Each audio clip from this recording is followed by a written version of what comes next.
Heart beat scan ఒక్క second లోనే world class 640 slice CT scan ఇప్పుడు మీ విస్టా ఇమేజింగ్ బంజారా హిల్స్ లో.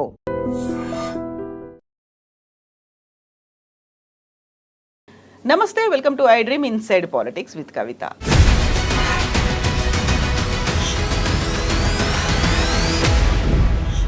దాదాపు 8 నెలల తర్వాత కేసీఆర్ తెలంగాణ భవన్కి చేరుకున్నారు. విస్తృత స్థాయి సమావేశం జరిగింది. 25 ఏళ్ల ఉత్సవాన్ని ఘనంగా నిర్వహించుకోవాలని అయితే మార్గనిర్దేశకం చేశారు. అయితే కేసీఆర్ మాస్టర్ ప్లాన్స్ ఎలా ఉండబోతున్నాయి, నెక్స్ట్ స్టెప్ ఏంటి, నిజంగానే కేసీఆర్ గట్టిగా బలంగా కొట్టబోతున్నారా, దానికి ఇంకాస్త సమయం ఉందా, ప్లీనరీలు ఎప్పుడు నిర్వహించుకుంటారు, ఇవన్నీ బోల్డ్ అని క్వశ్చన్ మార్క్స్ ఉన్నాయి. అయితే కేసీఆర్ నెక్స్ట్ స్టెప్ ఎలా ఉండబోతుంది, రాజకీయంగా ఎప్పుడు బయటికి రాబోతున్నారు, ఉద్యమాలు, నిరసన కార్యక్రమాలు, ఇతర కార్యక్రమాల్లో కేసీఆర్ ఉండబోతున్నారా లేదా, ఎంత టైం తీసుకుంటారు? మనతో పాటుగా ఉన్నారు పొలిటికల్ అనలిస్ట్ ప్రకాష్ గారు. ప్రకాష్ గారు నమస్కారం. సో మీరు కూడా విస్తృత స్థాయి సమావేశంలో పాల్గొన్నట్టున్నారు. అవుట్కమ్ ఏంటి ఓవరాల్గా అక్కడ? అనేది చాలా ఉత్సాహంగా ఉన్నాడు. రెండవది, ఆయన లోపల ఉన్న కాన్ఫిడెన్స్ చూస్తే ఇంకా మనం ఏం చేయాల్సిన అవసరం లేదు, అంతా ఆయనే చూసుకుంటారు. అసలు ఆయన కూడా ఏం చేయాల్సిన అవసరం లేదు. కాంగ్రెస్ తనకు తానే డిస్మాంటిల్ అవుతున్నది. ఇంకా మనం ఏం చేయాల్సిన అవసరం ఉంటుంది? మన ఉత్సవాలను మనం ఘనంగా చేసుకుందాము, మనం చేసిన పనులను చెప్పుకుందాము, పార్టీని మళ్ళీ క్రింది గ్రామ స్థాయి నుంచి కూడా మెంబర్షిప్ ఇవన్నీ చేయించి కమిటీలు వేసుకొని బలోపేతం అయిదాం. మనం ఏం చేయాల్సిన అవసరం లేదు. వాళ్ళే హామీలు ఇచ్చినలు ఫెయిల్ అయినలు ప్రజలు అర్థం చేసుకుంటున్నారు, ఇంకా అన్నీ మనకు అనుకూలంగానే జరుగుతున్నాయి అని ఒకసారి ఎట్లుండే తెలంగాణ, దాన్ని ఎట్లా చేయగలిగినాం, ఎక్కడుండే ఎక్కడికి వచ్చింది, ఒక్కొక్క రంగంలో నిజాం కాలం నుంచి ఎట్లాంటి పరిస్థితులు ఉండేది, సమైక్య రాష్ట్రంలో ఎట్లుండేది, ఈ గత 10 ఏళ్లలో ఎట్లా చేయగలిగినాము, మహా ఉత్సాహాన్ని నింపగలిగాడు. ఒక 2 గంటల సేపు ఏకదాటిగా ఆ పరిస్థితులను కంపేర్ చేస్తూ నక్సలైట్ ఉద్యమము, నక్సలైట్లను ఎట్లా చంపేటోళ్ళు బూడోకు ఎన్కౌంటర్లలో, ఇవాళ అటువంటి సిచ్యువేషన్ ఉన్నదా, వ్యవసాయం సంగతి ఏంది, మన నీళ్ళన్నీ పోతుంటే మనం కళ్ళారబెట్టి చూస్తుండే వాళ్ళం, అడిగితే నక్సలైట్ అని కాల్ చేసే పరిస్థితి. అటువంటి పరిస్థితి నుంచి మనము నెత్తురొలికిన నేల మీద ఇవాళ హరితవనాలను మొలిపించినాం. ఆ పాట స్టాంజా కూడా చెప్పిండు, నెత్తురోలకంది ఎప్పుడు నేల రాలంది ఎప్పుడు అని చెప్పి ఒక కవి వాడిన పాటలోంచి 2 లైన్లు తీసుకొని, అటువంటి తెలంగాణ నెత్తు రోడంది ఎప్పుడు నేల రాలంది ఎప్పుడు. అయితే అటువంటి పరిస్థితి నుంచి వాళ్ళ మనం ఎంత పీస్ఫుల్ తెలంగాణ క్రియేట్ చేయగలిగాం. బట్ ఇవి పరిపాలన వాళ్ళే కావాల్సిన ఆయుధాలు మనకి ఇస్తున్నారు. ప్రజలంతా కూడా ఇప్పటికే వీళ్ళ ఏ హామీ, ఒక ఆ బస్సులది తప్ప, మహిళలకు ఫ్రీ బస్ తప్ప ఏది అమలు కాలేదు, ఏది కూడా సంపూర్ణంగా అమలు చేయలేదు. రుణమాఫీ అన్నాడు, అది సగం కూడా చేయలేదు. రైతు బంధు అసలు ఇస్తూనే లేడు. ఇట్లాంటి అన్ని అంశాల మీద, మహిళలకు పెన్షన్ అన్నాడు, అది ఇవ్వట్లేదు. అన్నీ ఒక్కొక్కటి చెప్పుకుంటూ వచ్చాడు. ఆయన ఈ దాదాపు ఒక 80 ఏళ్ళ తెలంగాణను ఆవిష్కరించాడు. ఓకే. సో అందరి లోపల ఒక కొత్త ఉత్సాహం వచ్చింది. ఆయన ముందు మాట్లాడిన తర్వాత ఒక 28 మందితో మాట్లాడించాడు. మీరున్నారా మాట్లాడిన దాంట్లో? నేను రాసిచ్చాను. ఎవరైనా మాట్లాడవచ్చు అని ఫ్రీ హ్యాండ్ ఇచ్చాడు. మీరు చేతులు ఎత్తండి నేను పిలుస్తా అన్నాడు.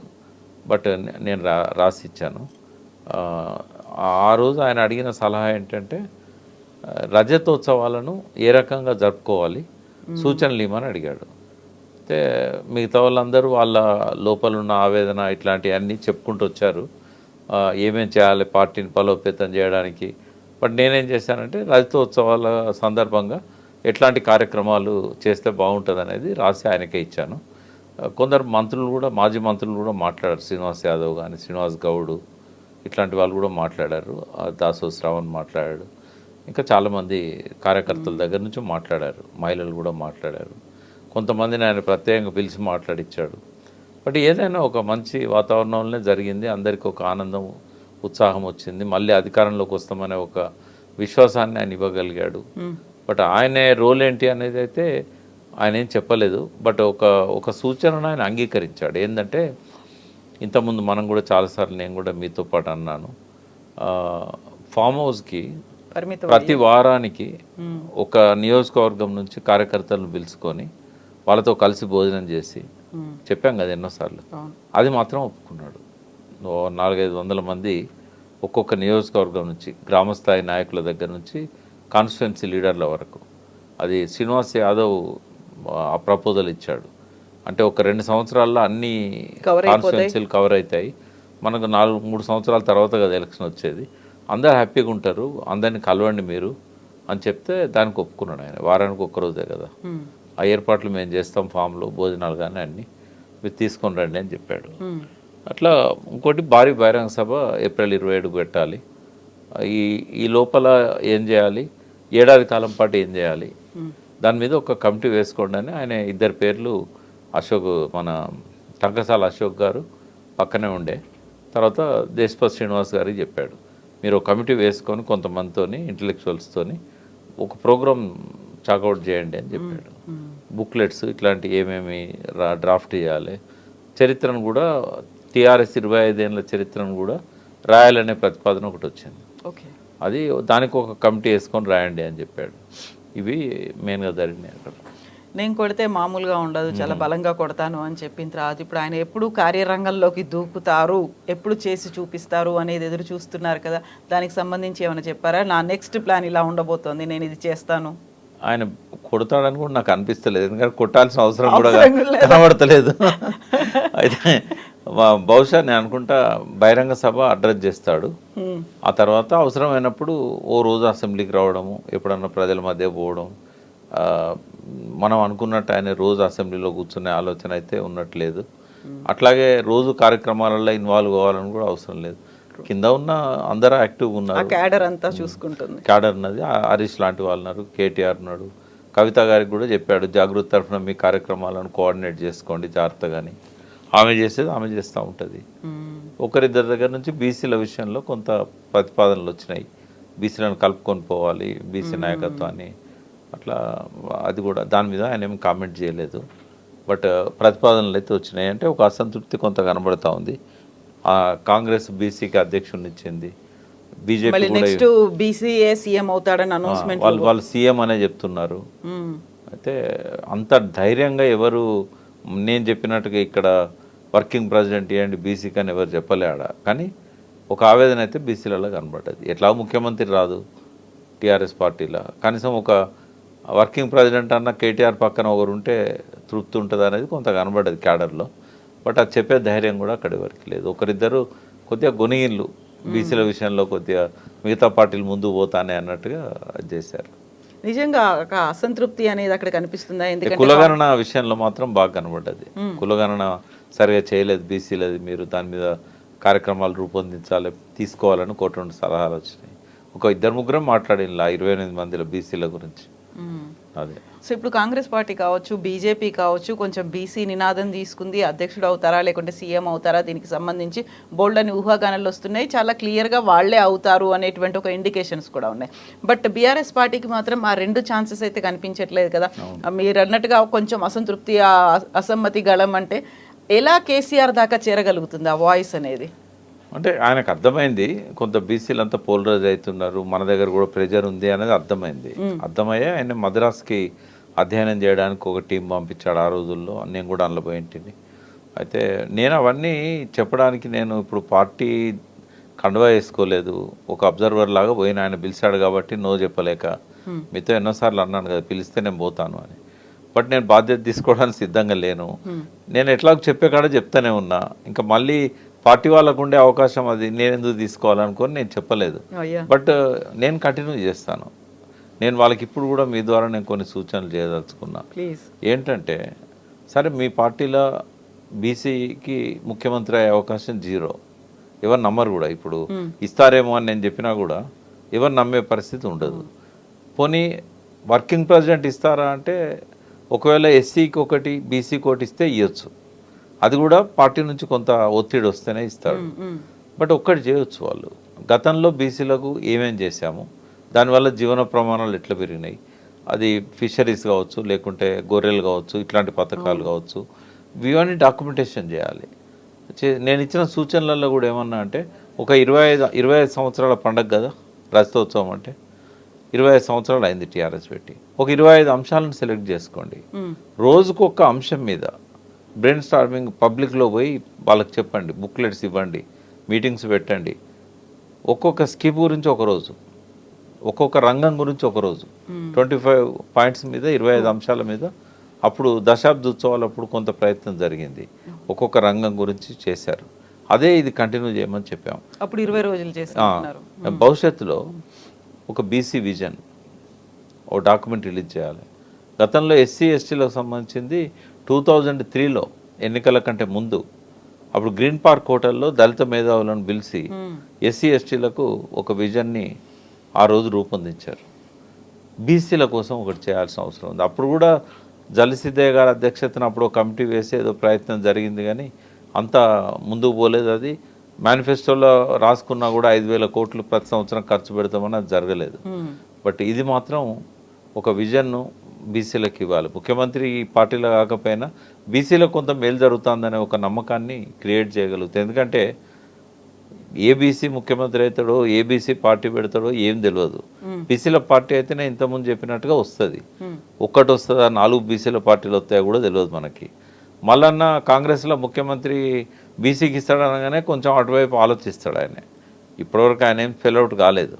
ఓన్ పార్టీ పెట్టే బదులు అన్ననే ఉంటే ముఖ్యమంత్రి కావచ్చు కదా. ఎందుకంటే కాంగ్రెస్లో ఈయన కంటే గట్టిగా మాట్లాడే బీసీ ఎవరు లేరు. వాళ్ళ వర్కింగ్ వాళ్ళ ప్రెసిడెంట్ మహేష్ గౌడ్ ఉన్నా కూడా దూకుడుగా పోతున్నాడు కాబట్టి, రేవంత్ రెడ్డి మోడల్లో రాజకీయాలు ముందు తీసుకెళ్తున్నాడు కాబట్టి ఆయనకు ఆ పార్టీలో పరిశీలనకైతే వస్తుంది కదా మల్లన్న పేరు. మరి అటువంటి గొప్ప అవకాశాన్ని ఆయన వదులుకుంటాడా? బీసీ పార్టీ పెడతాడా? టీఆర్ఎస్లోకి వెళ్ళి అయితే ఏ బీసీ బయటకు వచ్చి పార్టీ పెట్టే పరిస్థితి కనబడతలేదు. ఇంకా బీజేపీలో వాళ్ళే బీసీకి అధ్యక్షుని ఇచ్చినప్పుడు అందులో కూడా బీసీలు బయటికి రారు. ఇంకా బయట ఉన్న న్యూట్రల్ ఉన్న వాళ్ళు ఫాలోవర్స్గానే ఉంటున్నారు తప్ప ఓ పార్టీ పెట్టి ముందుకు పోదామన్న ఆలోచన కనబడతలేదు. కొంతమంది ఉద్యమకారులు ఎవరైతే కృష్ణయ్య గారితో గతంలో పనిచేసిన వాళ్ళు కావచ్చు, కొంతమంది మాత్రం పార్టీ పెడితే బాగుండు అన్నట్టుగా వాళ్ళ లోపల ఆలోచనలు ఉన్నాయి. కానీ ఆ స్థాయిలో పెడితే అది నిలబడుతుందా? అన్ని పార్టీలు బీసీ నాదం ఇచ్చినప్పుడు బీసీలు పార్టీ పెట్టినా కూడా బీసీ ఓటు చీలిపోతాయి. ఇట్లాంటి సమస్యలన్నీ కూడా బీసీలు ఎదుర్కొంటారు. బట్ ఒకటి పాజిటివ్ ఫీచర్ ఏంటంటే రాజ్యాధికారం రావాలనే ఆకాంక్షకు బలం చేకూరుతుంది రోజు రోజుకు. కాబట్టి చూడాలి భవిష్యత్తులో ఎట్లా ఉంటుంది. పార్టీ పెడితే అది క్లిక్ అవుతుందా, లేకుంటే కేసీఆర్ అన్ని విషయాలలో తెలంగాణ పట్ల అవగాహన వ్యక్తి, పరిపాలనను చాలా అద్భుతంగా చేశాడు. వ్యక్తిగతంగా ఎన్ని ఆరోపణలు ఉన్నా కూడా సంక్షేమం అభివృద్ధి విషయంలో ఎక్కడో ఉన్న అట్టడుగున ఉన్న తెలంగాణను అన్ని పారామీటర్స్లలో టాప్ 5 ప్లేస్లోకి తీసుకొచ్చాడు. కాంగ్రెస్ ఎంత తిట్టినా కూడా మొన్న వేసిన స్టాటిస్టికల్ అబ్స్ట్రాక్ట్లో ఏ రంగం ఎంత ప్రగతి ఎంత ప్రోగ్రెస్ రికార్డ్ అయిందని చెప్పింది. రిజర్వ్ బ్యాంక్ అయితే మొత్తం ప్రపంచంలోనే గ్రోత్ రేట్లో తెలంగాణ ఫస్ట్ ఉందని చెప్పింది. కాబట్టి ఇవన్నీ చూసినప్పుడు కేసీఆర్ ఈ proved himself is the best CM. కాబట్టి ప్రజలలో కంపారిజన్ కేసీఆర్తో పోల్చుకుంటారు రేవంత్ రెడ్డిని. పోల్చుకున్నప్పుడు రేవంత్ రెడ్డి కంటే ఎన్నో రెట్లు కేసీఆర్ గొప్పగా కనబడతాడు. అంటే ఆయనకున్న విజన్ కానీ, ఆ అడగకుండానే వరాలు ఇచ్చిన పథకాలు కానీ. కాబట్టి ఎమోషనల్గా పోయి ఒక మంచి వ్యక్తిని సీఎం కాకుండా మాంతడం మనమే ఇదివరకు చెడగొట్టాం మళ్ళీ చెడగొట్టుకుందామా, ఇట్లాంటి రీథింకింగ్ అనేది వస్తుంది రాబోయే రోజుల్లో. నాకు తెలిసి అయితే ఒక 1 to 2 years వరకు కేసీఆర్ పెద్దగా బయటకు వచ్చి చేసేదేమి ఉండదు. ఎలక్షన్ ఇయర్లో ఏమన్నా బయటకు వచ్చి చేస్తాడేమో. ఎప్పట్లాగానే అక్కడ ఆయన డైరెక్షన్ ఇచ్చుకుంటూ వచ్చిన వాళ్ళని ఇంత ముందు కంటే కొంచెం లిబరల్గా కలుసుకుంటూ ముందుకు పోతారని అనిపిస్తూ ఉన్నది. ఆయన రావాల్సిన అవసరం లేదు, అలాంటి కంప్లైంట్స్ కూడా రావంటారా? అంటే ఎందుకంటే అందరినీ కలుస్తున్నప్పుడు ఎందుకు వస్తాయి? మొన్న మేము పోయినాడు విషయం చెప్పడానికి బర్త్డే రోజు పోతే 10,000 మంది మార్నింగ్ నుంచి ఈవినింగ్ వరకు కలిసిన వాళ్ళు 10,000 మంది ఉంటారు దాదాపు. ప్రతి ఒక్కరు సెల్ఫీ దిగారు ఆయన దగ్గర పోయి. అంటే అంతకుముందు 3-4 రోజుల నుంచి ఇదే రద్దీ ఉందని చెప్పాడు. కాబట్టి కొంత ఆయన లోపల కలవాలనే ఒకటి అది రెక్టిఫై చేసుకున్నట్టు కనబడుతూ ఉంది. బట్ ఉద్యమకారులు అందరినీ పిలిపించి గతంలో తన వెంట ఉన్న వాళ్ళకి ఆ గౌరవం ఇస్తాడా అనేది చెప్పలేము మనం. కాకుండా కేసీఆర్లో మాత్రం కొంచెం మార్పు వచ్చింది, కొంత పాజిటివ్ కనబడ్డది. ఆయన లోపల ఉత్సాహం వచ్చింది, ఇంతకుముందు లేనంత యాక్టివ్గా ఉన్నాడు. అది కాన్ఫిడెన్స్ కూడా కనబడతా ఉంది. అది కనబడతా ఉంది. స్టార్టింగ్లో పదవి పోయిందని ఒక దిగాలు కనబడేది. బట్ ఆ తర్వాత కాలంలో దాన్ని ఓవర్కమ్ అయ్యాడు ఆయన. మళ్ళీ మనమే వచ్చేది, ఇంకెందుకు ఆలస్యం అన్నట్టు ఉన్నది ఆయనకి. 4 రోజులు రెస్ట్ తీసుకుందాం, మళ్ళీ మనమే అధికారంలోకి వస్తాం, ఈసారి పెద్ద కష్టపడాల్సిన అవసరం లేదు, వాళ్ళే మనల్ని ఎక్కిస్తారు గద్దెకు ప్రజలు అనేది ఒక ఓవర్ కాన్ఫిడెన్స్ అయితే ఉంది.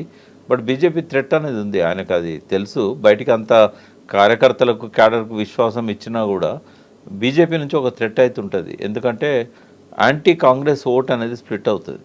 స్ప్లిట్ అయినప్పుడు కొంత టీఆర్ఎస్కి వచ్చినా కూడా కొంత బీజేపీకి పోతుంది. ఇప్పుడు ఆయన పోటీ బీజేపీతోనే ఉండాలి. బీజేపీ నుంచి తనను రక్షించుకోవాలి. ఈ యాంటీ కాంగ్రెస్ ఓటు బీజేపీ దిక్కు పోకుండా తన దిక్కు తెచ్చుకోవాలి. కాబట్టి సెలెక్టెడ్గా ఒక్కొక్క కాన్స్టిట్యున్సీ మీద ఆయన ఫోకస్ చేయాలి. ఎక్కడ ఏ నాయకుడు బీజేపీ దిక్కు పోతున్నాడు, ఇదివరకు పోయిన వాళ్ళని వెనక్కి రప్పించుకోవాలి.